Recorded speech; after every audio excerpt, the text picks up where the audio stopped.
vai ser assistência aos idosos e cuidados paliativos. A gente vai ter conversando aqui com a gente a doutora Lilian Hilleman, a doutora Isis, que estiveram em Roma, nesse evento promovido pelo Pontifício Conselho, pela Pontifícia Academia para a Vida. Eles vão estar trazendo a experiência desse riquíssimo encontro para todos nós.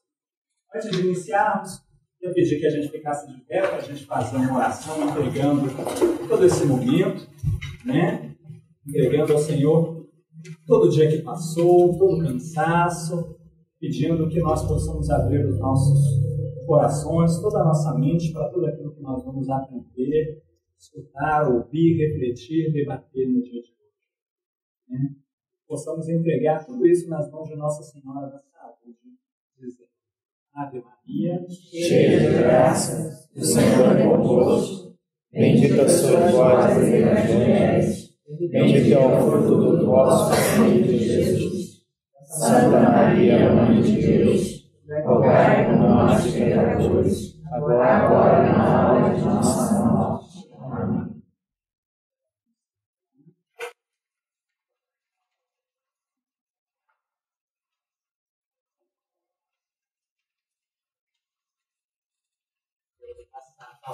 Para a Lilian.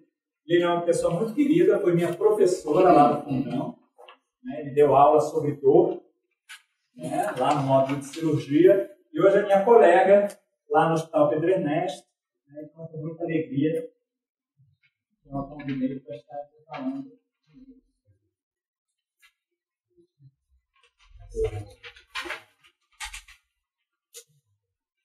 É uma honra poder estar aqui falando sobre um evento que a gente presenciou e está passando para vocês. É uma honra maior ainda estar aqui com o João Antônio, nosso ilustre professor, quando a gente fez, e quando eu conheci também Pedro Mais, no curso de bioética.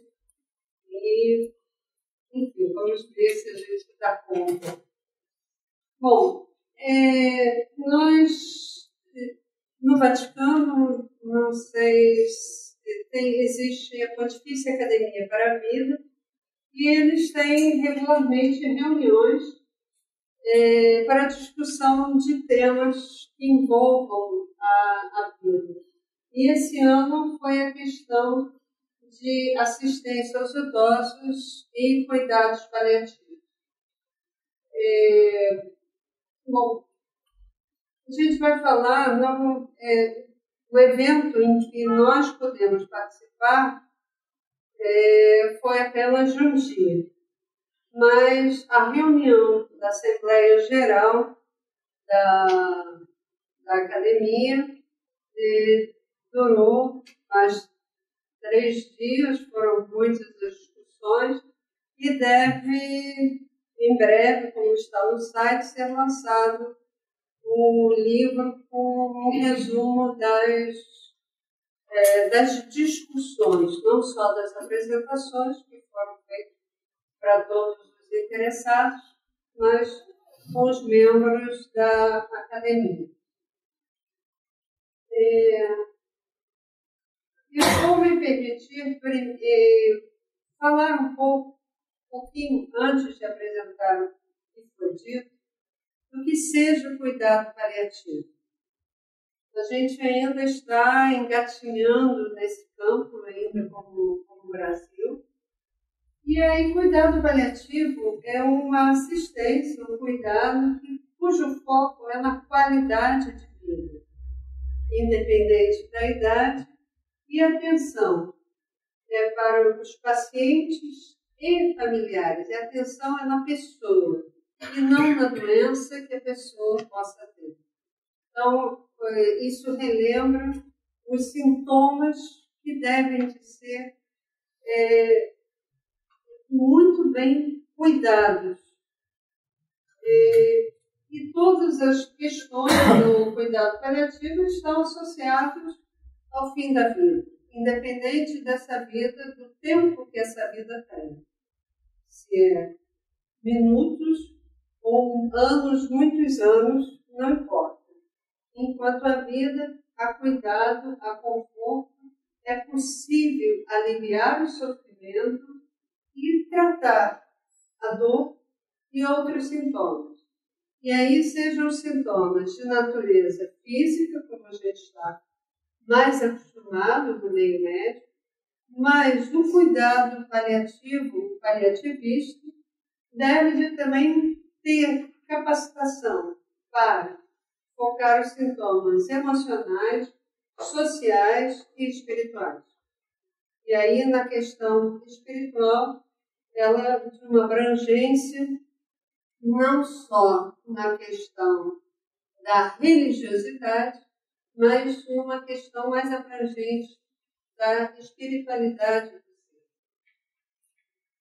E ainda, fazendo parênteses, o que a gente propõe, porque essa é uma proposta da OMS, em que o cuidado paliativo ele deveria, ou seria melhor, que começasse junto com o diagnóstico da doença. E ele vai se intensificar à medida em que o tratamento modificador da doença não mais é condizente. E aí você aumenta a intensidade de cuidados paliativos. E cuidados paliativos, então, esse foco na qualidade de vida durante o tempo da evolução da doença que a gente sabe que vai levar ao fim da vida. Né? Agora, o que se chama de cuidados terminais é quando são referentes aos últimos dias, horas de vida. Esses são, está envolvido mais a terminalidade. E o cuidado paliativo, ele não se atém apenas ao paciente, mas também aos seus familiares e vai incluir o cuidado de luto desse familiar que fica.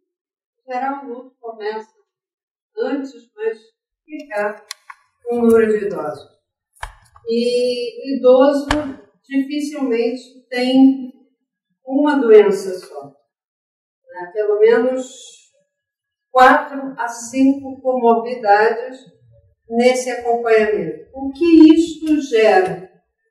A gente tem que perceber que as alterações, não só físicas, mas a cultura, as questões sociais, econômicas, elas são importantes. Uma coisa, nós chegamos antes do evento e andamos um bocado conhecendo o Roma, e uma coisa eu achei interessante, como a população realmente é idosa, como a população é magra, peso normal. Dificilmente a gente vê alguém assim, muito acima do peso.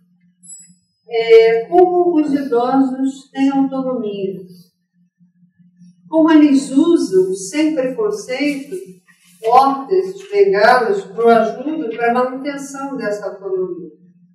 E o mais interessante, não há privilégios.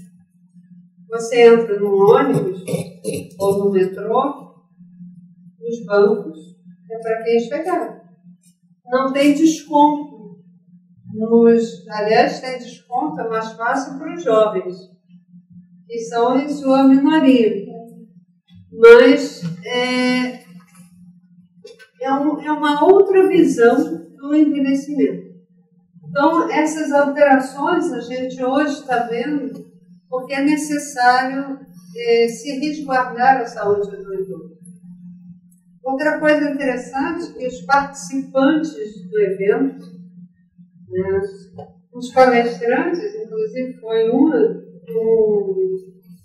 um palestrante chamou a atenção, quem somos os idosos, muito idosos que estavam aqui.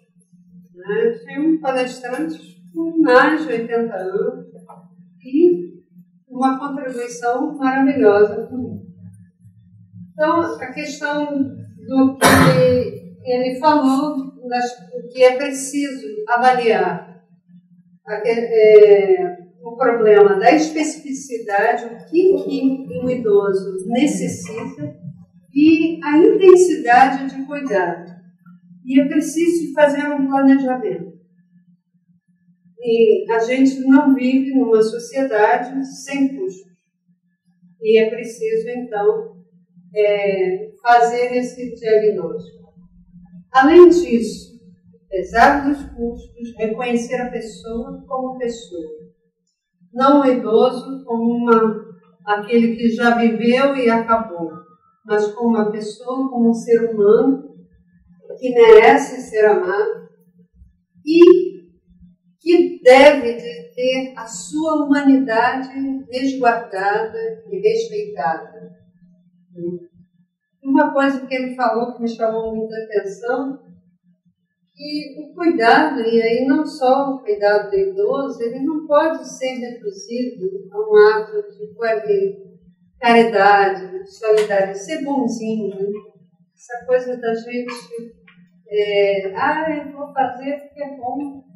Não só isso, mas ter o reconhecimento da expressão do outro como pessoa, como ser humano, e propiciar ao outro a liberdade. À medida que você cuida, você restaura a liberdade.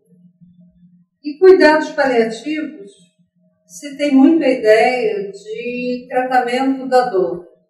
E como eu falei antes, ele não é só o controle da dor ou dos sintomas físicos. Ele é tentativa, pelo menos, de 4 dimensões do ser humano. Eu acredito que o ser humano tem mais, mas pelo menos é necessário uma expertise nessas 4 dimensões para que a gente favoreça a dignidade do outro.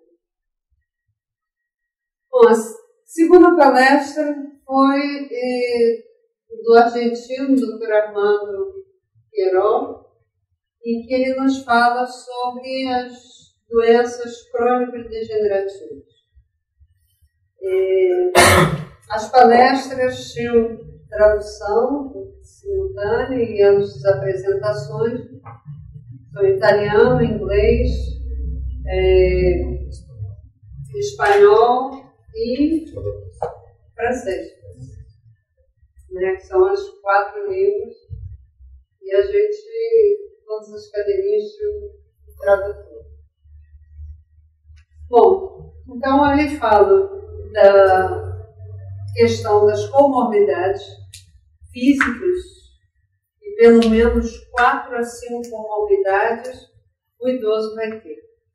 Seriam as cardiovasculares, mais prevalentes. As cardiovasculares, as osteomusculoligamentares, as artroses, né, muito comuns, alterações da visão, alteração da audição, problemas ósseos, como osteoporose, que parece simples, alteração da visão, da audição, isso pode levar facilmente a uma queda e uma redução súbita da qualidade de vida, no mínimo, para a gente começar.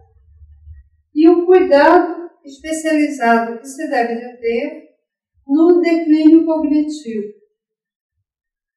As perspectivas para alterações, por exemplo, em termos de Brasil, a previsão nos próximos, acho que já deve ser nos próximos 12 anos, pela estatística de 2010, 2012, de que nós vamos ter 7,8% da população com déficit cognitivo, com demência, o que é uma prevalência muito alta, e nós teremos um país que tem mais demência.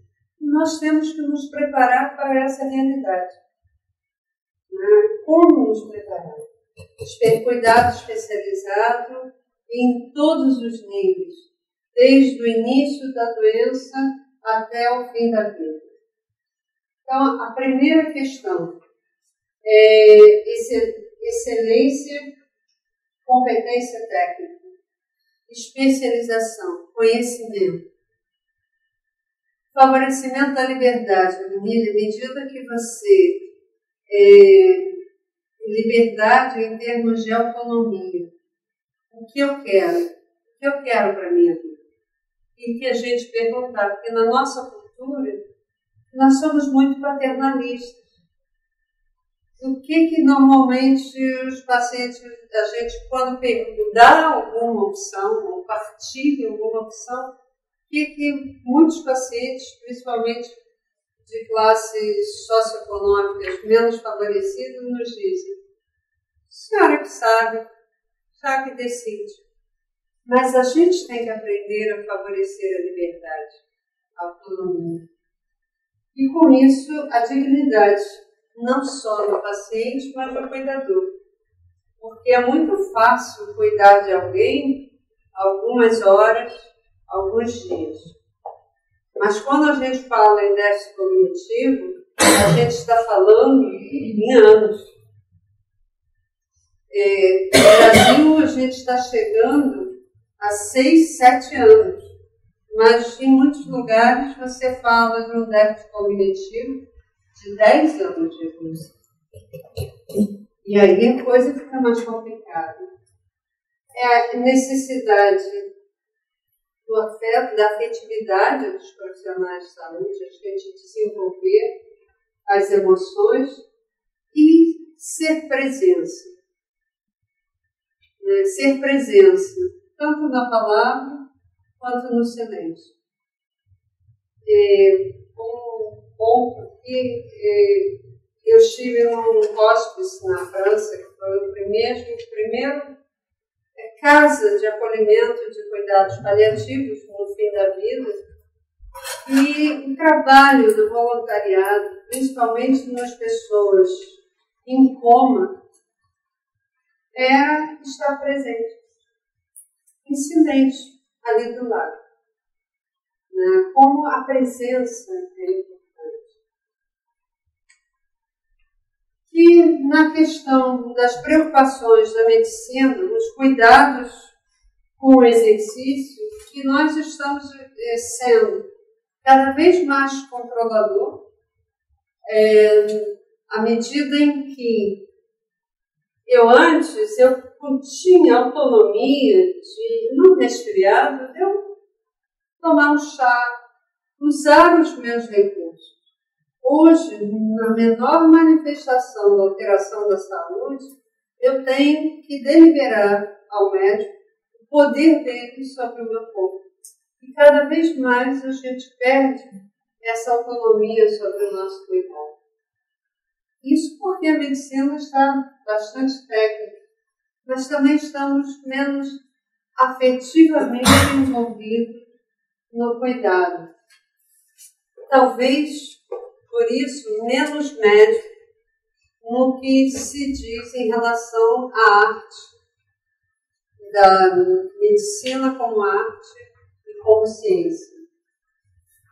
A dificuldade hoje também de diferenciar o que é importante do que é superfluo, e aí a gente pode ver uma olhada nos CTIs, ver qual é aquela realidade do que ser importante, a preocupação intensa em não cometer erros, mais do que em acertar ou conversar com aquele paciente, e cada vez mais estamos muito preocupados com os termos de consentimento informado, termos de consentimento livre e esclarecido, enfim, toda uma documentação, e ainda nós temos pouca tecnologia, pouco aprendizado na arte da comunicação. E aí, como uma crítica ao nosso próprio sistema médico, nós temos uma aula de comunicação no 3º ano da faculdade, enquanto nós não vimos ainda nenhum paciente. A não ser que se faça um curso extra, nós não aprendemos mais sobre isso, a não ser pelo exemplo do outro. A questão do cuidado específico do idoso foco na qualidade de vida, como incentivo do cuidado coletivo, e no sentido e significado da dignidade e do valor da vida. E essa foi a apresentação do Porqueirão. Cuidados de enfermagem com os idosos com doença terminal. A professora Joan Bank, ela é uma enfermeira prática em cuidados paliativos e ela tem uma experiência própria em casa em que o pai dela é um cirurgião, professor renomado. Quando começou a dar os primeiros sinais de Alzheimer, eles sentaram e discutiram um prognóstico que ele queria ainda quando ele tinha competência para a decisão. E ela conta que ele pediu para que ele permanecesse em casa enquanto fosse possível. E aí, na questão do cuidado, também ela fala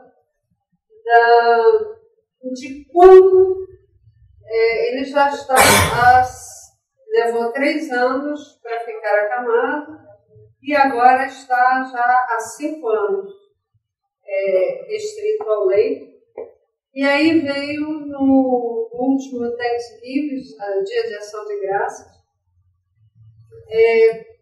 que é uma grande comemoração nos Estados Unidos. E aí, como ele não podia ir mais para a sala comemorar com os filhos e os netos, o que eles fizeram? Foram todos para o quarto onde estava.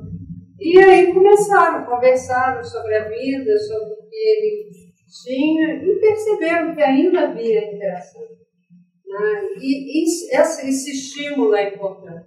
Então ela fala muito baseada na experiência dela no Washington Hospital e no cuidado que ela propicia ao próprio pai. Então, ela fala repete novamente a questão do envelhecimento populacional, diminuição da mortalidade, e aí não da mortalidade geral, olha só, todos vamos morrer, mas da mortalidade nos anos mais precoces, mortalidade infantil, diminuição da mortalidade na adolescência e no adulto. E estamos cada vez mais morrendo na velhice. E também a diminuição da fertilidade. E aí vem os números, que agora, em 2013, a população mundial tem 841 milhões de idosos acima de 60 anos. Mas para 2050, esse número será 2 bilhões. Então, lembre-se da primeira palestra. Problemas socioculturais, econômicos, além dos físicos próprios. E o que ela também fala, e é uma fala comum da enfermeira, né, de que é a enfermeira que fica com o paciente, não é o médico. A gente passa por uma boa consulta, uma consulta muito demorada, 1 hora, 2 horas, 2 horas de consulta, mas as outras 22 horas é a atenção da enfermagem. Então, esse cuidado da enfermagem, das necessidades básicas, elas favorecem a dignidade. E ela lembra uma coisa, se pensarmos em cada paciente como Jesus necessitando de cuidado, talvez seja esse cuidado mais fácil da gente se entregar e se envolver nesse cuidado. E como cuidado paliativo, o foco maior é no controle de sintomas. E as grandes barreiras que ela menciona no controle de sintomas. Primeiro, conhecimento de quais são os sintomas e como tratá-los. Por exemplo, dor. Minha área de atuação também é dor e eu atuo no tratamento da dor desde 91. Agora, é a doença mais, é o sintoma mais prevalente que leva 94% dos pacientes ao médico. Agora, quantos temos conhecimento bastante para tratar a dor? Fazer avaliação, diagnóstico. Quantos nós sabemos usar analgésicos comuns e, quiçá, opioides? Quantos temos o receituário, sabemos da legislação necessária para a gente prescrever opioides? O Brasil ainda é uma realidade muito ruim se a gente contar como é feito pela OMS. O número de miligramas de opioides por paciente. Nós temos um consumo muito pequeno, que não cobre a necessidade nem da metade da população. E a questão do conhecimento também da dor total. Não só de fazer o diagnóstico, mas de dar abordagem. A ausência de cuidado e conforto. Lembre-se como quem é mãe aqui, pai, só a questão de trocar fralda de criança, pense o tempo que consome. Imagine de um idoso acamado. É um tempo, uma atividade física, um desempenho muito grande. E é um conforto, um cuidado essencial. E sem falar em outros cuidados de alimentação, pele. E a comunicação, mais uma vez, uma necessidade de aprimoramento. A outra questão muito importante é como a gente ouve as queixas do paciente. Então, quando o paciente chega e nos diz: eu não aguento mais, o que ele está querendo dizer?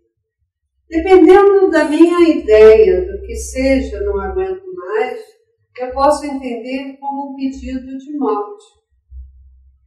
Eu posso entender como um pedido de eutanásia. E eu posso entender também como um pedido de socorro para controlar os meus sintomas.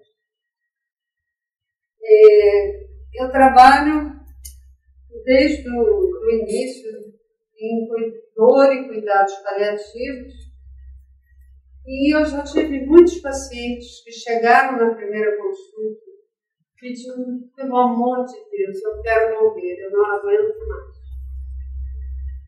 E aí você medica, você controla os sintomas, e aí o paciente, sabe aquela hora de sair pela porta que vai se despedir? Ele chega e diz assim: sabe aquela coisa que eu falei? Esquece. Porque não é digno. Viver com dor intensa não é digno. E a gente pode controlar. Então, muito cuidado quando a gente ouvir essa frase ou esse pedido. O que tem atrás disso? E a questão, inclusive, foi levantada no debate, uma das perguntas feitas pela plateia, a necessidade de capacitação em comunicação.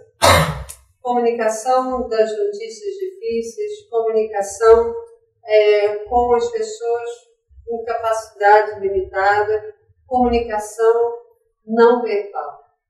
É preciso treinamento. E ela diz que a enfermeira é aquela que testemunha o sofrimento o tempo inteiro, principalmente quando os pacientes estão internados, seja em qual setting, no home care, seja no hospital, no hospice. E é ela que não vai deixar os pacientes sozinhos, seja qual for a fase. Mas eu digo que eu também, na minha maneira, posso fazer com que eles não fiquem sozinhos. Ainda mais hoje em dia que a gente tem toda a comunicação, é possível estarmos juntos. Bom, Essa foi uma das grandes palestras também para mim. O professor Paolo Preziosi, em que ele fala do uso e abuso de analgésicos nos cuidados paliativos. Eu diria que nós aqui, em alguns locais, nós vivenciamos a questão do abuso. Mas, como o país como um todo, infelizmente, nós vivenciamos o subuso, subutilização de opioides. Nós vamos ver o que ele fala. Então, ele lembra, mais uma vez, que cuidados paliativos não é só o tratamento da dor. Ele vai lidar com as doenças que não respondem mais ao tratamento curativo, que é particularmente importante no evento, uma vez que todos vamos morrer. E o tratamento cuidado paliativo, ele também inclui, não é só o uso de opioides. Agora, a avaliação tem que ser criteriosa. E a gente tem que ter expertise no uso de opioides. E aí ele lembra um dos países que mais se consome opioides, Suécia, Dinamarca, Estados Unidos, Bélgica, mas os dados americanos, em que em 99, 4.030 pessoas morreram de overdose de opioides. Lembrar que nessas estatísticas também estão incluídos o uso de heroína, que é um opioide, que a gente ainda não tem.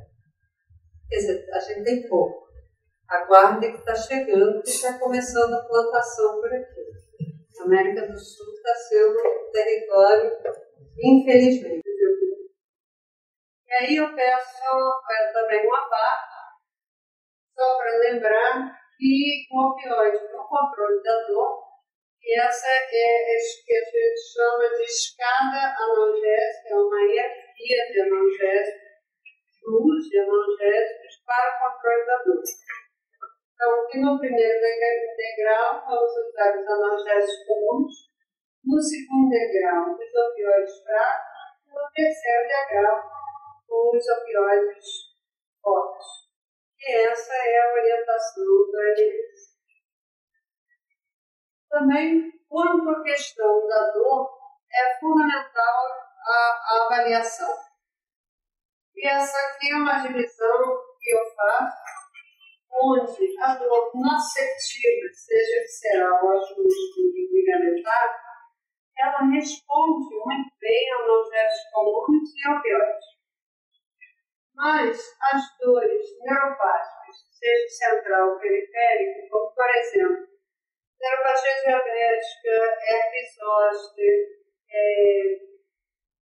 lesões de medula, a dor por amputação, essas dores não respondem tão bem ao opioide. E, às vezes, desavisadamente, a gente quer continuar tratando, insiste que o paciente não toma, porque ele não melhora, e não melhora. Ele é um adjuvante, ele vai responder ao que a gente chama de coadjuvante. Então, essa divisão aqui para a gente ter noção de quanto usar os opioides como critério. E aí, ele começa a falar do perigo do uso de opioides. Quando alguns chegam e pedem, eu quero ter uma morte com dignidade. E esta morte com dignidade, muitas vezes, é suicídio medicamente assistido ou eutanásia. Não é morte com dignidade. E a eutanásia legalizada, que é a eutanásia da Bélgica, onde é bem controlados, médicos são bem treinados quanto ao favorecimento da eutanásia, se tem menos uso indevido dos opioides do que nos países onde não se tem eutanásia. Né? E aí você tem um fim de vida em que o paciente não chega e diz: eu quero eutanásia. E ela é, assim mesmo, muitas vezes, medicamente propiciada. E aí você vê pelo uso das medicações. Nos países onde você tem a eutanásia regulamentada, o uso de relaxantes musculares e barbitúricos é bastante alto, porque ele é para a sedação paliativa e eutanásia. Quando você tem um fim de vida sem a explícita solicitação do paciente, mas aquela coisa do conforto do paciente, o uso de opioides é 4 vezes mais, que cada vez tem aumentado, principalmente nos países onde não se tem treinamento adequado em cuidados paliativos, em cuidados de fim de vida. Um parênteses também, em 2012, Economics, a revista, fez um levantamento dos 40 países onde ele avaliou a qualidade de morte. Qualidade de morte enquanto assistência médica, controle da dor, controle de outros sintomas e locais adequados para se mover. E o Brasil está no antepenúltimo lugar. Então, nós somos um dos piores países para se mover. É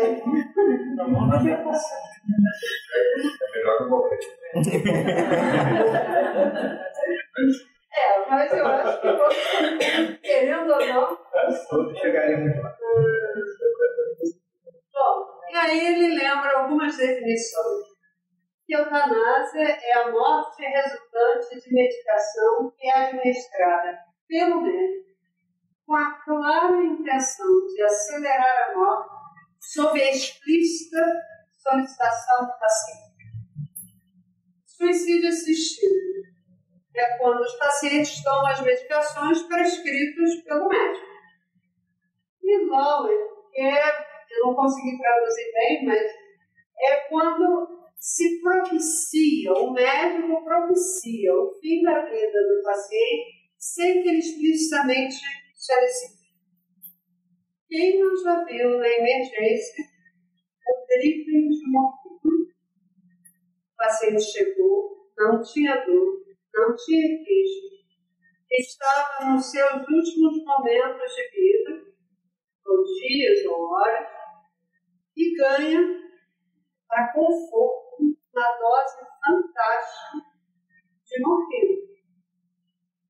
Isso é bom, porque ele vai apressar a morte por depressão respiratória, porque ele não usava morfina e está se recebendo uma dose alta. Isso é muito comum, cada vez mais, na nossa realidade, infelizmente. E aí, quando se fala de sedação paliativa, no contexto da eutanásia, ele também faz questão de definir esses conceitos. Sedação paliativa, o tratamento da dor e outros sintomas físicos com drogas sedativas que outras abordagens não foram mais possíveis. Na sedação paliativa, a morte pode ocorrer, mas não é esta a intenção. Seria o duplo efeito. Quando, por exemplo, o paciente com intensa dispneia, que não responde mais a tratamentos não se consegue drenar o pulmão, não consegue expandir. A dispneia é intensa e aí você conversa, pede autorização, porque a sedação, ela suprime a consciência. A ideia é esta. E a consciência é um dos maiores, ou o maior bem que nós temos, que deve ser preservado. Então, é interessante, necessário, dever, pedimos autorização para tirarmos essa consciência. A sedação terminal refere-se à sedação paliativa prescrita para pacientes sintomáticos que têm previsão de morte em breve, com o objetivo de assegurar que o paciente esteja confortável até a morte. Então, só porque está nos últimos dias, horas de vida, não quer dizer que eu não vou fazer hidratação, alimentação, se isso dá conforto. Agora, não necessariamente eu preciso fazer um excesso de antibióticos. E aí ele lembra que os sedativos são frequentemente empregados quando há explícita intenção de acelerar a morte. De modo que sedação e eutanásia não são mutuamente excludentes em todos os casos.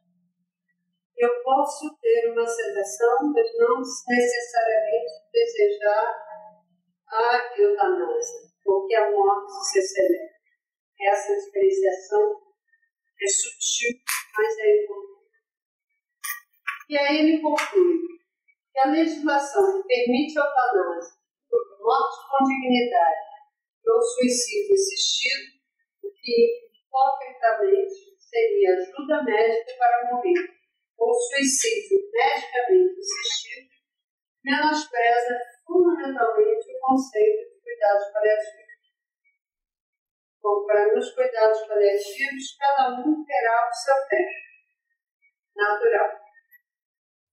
Os médicos devem considerar a alta qualidade de assistência à vida como alternativa à eutanásia ou suicídio assistido. E há sérios questionamentos se a eutanásia ou suicídio assistido são lícitos na prática clínica. Afinal de contas, isso vai contra a razão pela qual nos tornamos médicos. E a arte da cura não pode ser confundida com a morte terapêutica.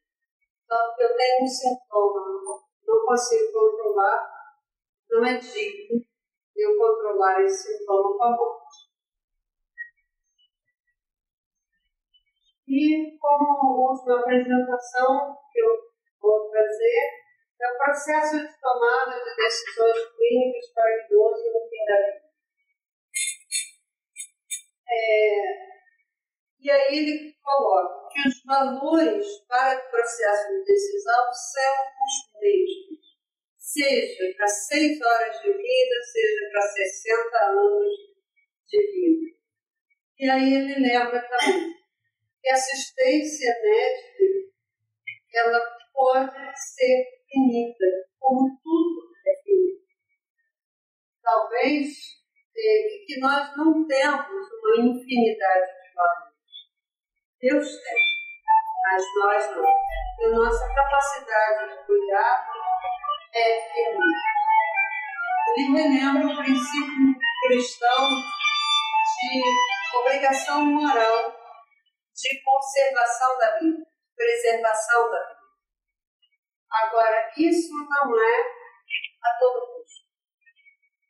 Nem sempre não é todo custo. Quando os meios de preservação da vida são mais danosos que o bem a ser cuidado, é preciso repensar. Ou seja, os malefícios são maiores que o benefício. E se a minha insistência em tratamento, minha obstinação terapêutica, ela não tem sentido se vocês não podem experienciar tudo. E aí isso vem um conceito já de, eu acredito que está bem discutido quanto os meios ordinários e extraordinários. Antigamente tinha falado proporcionais ou desproporcionais, mas ele pede para que se fixe esse no idioma italiano e todas as traduções. Talvez extraordinário, extraordinário. Depois passou uma década usar proporcionalidade da rede de volta. Ele está querendo que volte. Inclusive, eu mantive um termo italiano que está sendo usado para que seja mantido, principalmente no que seja termos meios extraordinários. E aí, o que ele diz? Que faz um tratamento extraordinário, quando os objetivos não podem ser alcançados e a condição não é reversível. E a decisão do isto, nesse caso, dos objetivos inalcançáveis, a decisão é clínica. Agora, quanto ao sofrimento ser desproporcional aos benefícios, essa decisão é da pessoa e dos seus familiares. Que a questão do sofrimento, ele pode dizer do meu sofrimento sou eu. E aí ele também fala de que os termos obstinação terapêutica ou fúria terapêutica ou acanimento terapêutico, que seria o termo italiano que tem se usado, eles sugerem que sejam usados, que não é a mesma coisa que os meios extraordinários, e que esse termo, principalmente o acanimento terapêutico, não seja utilizado. O que é isso? É quando, obstinação terapêutica, quando se apenas, digamos, 1% de chance de melhora do trato aspecto da melhora da doença. Quando a minha possibilidade de cura, e aí chega, não, mas 1% pode melhorar. Isso é obstinação terapêutica. Aí os outros 99% que não vão melhorar. Ele lembra que não matar é diferente de preservar a vida. Só porque eu ofereço CTI ou tratamentos altamente desproporcionais ou extraordinários, isso não quer dizer que eu esteja preservando a vida. E aí sim, você tem que... O correto seria você, dentro de uma expectativa de finitude, você trabalhar com o paciente e familiares as perspectivas do cuidado. Lembrar que meios extraordinários seriam, muitas vezes, aquele que normalmente eu não tenho, rotineiramente não é usado. Também poderíamos pensar como que seria meio extraordinário. Por exemplo, eu tenho um paciente, um exemplo real, paciente com câncer renal, fez uma infecção no meningococco. Paciente muito grave, doença metastática para linfonodos, para fígado.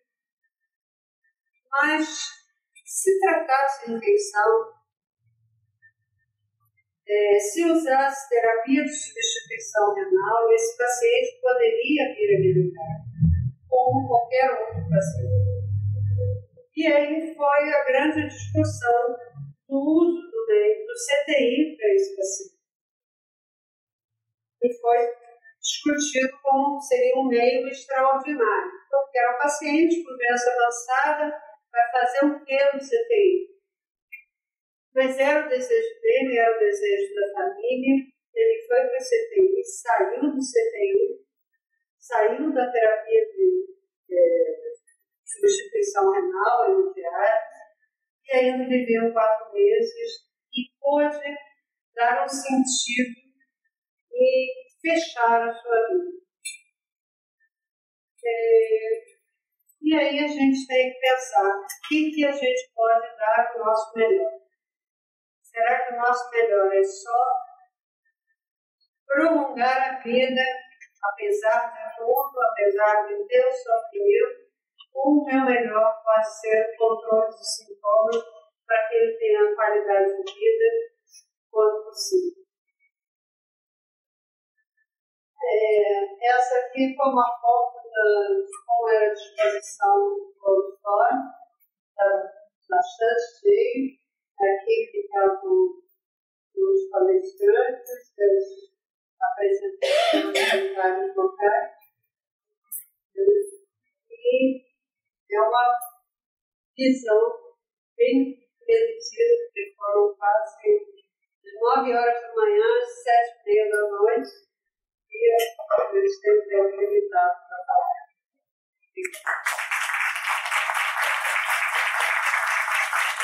A continuidade, eu acho que depois a gente fazer a discussão, eu vou pedir que Elizabeth, que trabalha comigo, musicoterapeuta, psico-oncologista, para falar um pouquinho das outras apresentações. Também, vou levar mais um vídeo.